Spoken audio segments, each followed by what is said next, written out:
جنوبی ایشیا کے چند امیر ترین شہروں میں سے ایک شہر سیالکوٹ دریائے چناب کے کنارے واقع ہے۔ یہ پاکستان کا 12واں بڑا شہر ہے اور صوبہ پنجاب میں 30 لاکھ آبادی کے ساتھ ایک اپنی خاص اہمیت رکھتا ہے۔ سیالکوٹ کو عظیم مسلمان فلسفی شاعر، قانون دان اور مفکر علامہ محمد اقبال کی نسبت سے بھی شہر اقبال کہا جاتا ہے۔ سیالکوٹ کی سب سے بڑی صنعت جو ہے وہ کھیلوں کا سامان بنانے کی صنعت ہے۔ 100 سال سے بھی زیادہ پرانی یہ صنعت شروع میں کرکٹ، ہاکی اور پولو کا سامان بناتی تھی، پھر 1918 عیسوی میں فٹ بال بھی ان میں شامل ہو گئی، جو سنگاپور میں مقیم برطانوی فوج کے لیے بنائی جاتی تھی۔ سیالکوٹ جس کی مشہور صنعتوں میں کھیلوں کا سامان، آلات جراحی، چمڑے کی مصنوعات، کیمیکل بنانے، کوکنگ آئل اور ویجیٹیبل گھی، ٹائر اور ربڑ کی مصنوعات، ادویات بنانے، اسٹیل کے برتن، آٹا پیسنے، دستانے بنانے، موسیقی کے آلات بنانے اور چاول چھڑنے کے کارخانے شامل ہیں۔ اقبال کے شاہینوں کی محنت اور لگن سے پاکستان کے نقشے پر ایک اور ایئرپورٹ سیالکوٹ ایئرپورٹ کے نام سے ابھر کر سامنے آیا ہے۔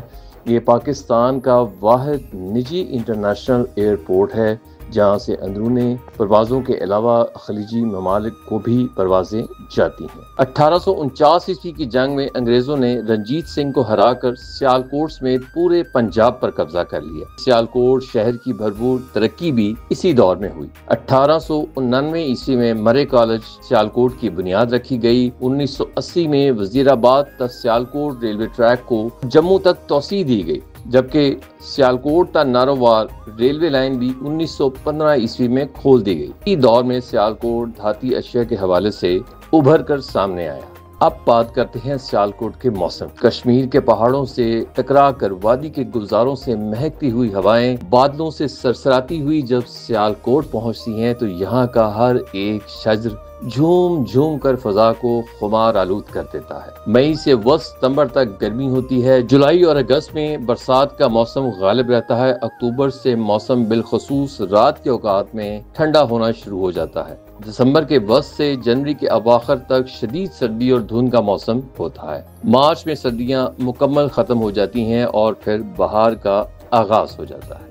پیارے بچوں، آپ کو یہ بتانا بھی بہت ضروری ہے کہ تحریک پاکستان میں اس شہر کا ایک بہت اہم کردار تھا۔ پاکستان کا نظریہ پیش کرنے والے ڈاکٹر علامہ محمد اقبال اسی دھرتی کے سپوت تھے۔ تاریخی سیالکوٹ کنونشن بھی یہاں منعقد ہوا جس میں قائد اعظم سمیت مسلم لیگ کے بڑے بڑے رہنماؤں نے شرکت کی اور آخر کار 1947 عیسوی میں پاکستان آزاد ہوا اور تقسیم پاکستان کے وقت سیالکوٹ کو پاکستان میں شامل کر دیا گیا۔ 1965 عیسوی کی جنگ کی بات کریں تو بھارت نے جموں کی طرف سے سیالکوٹ شہر پر حملہ کیا۔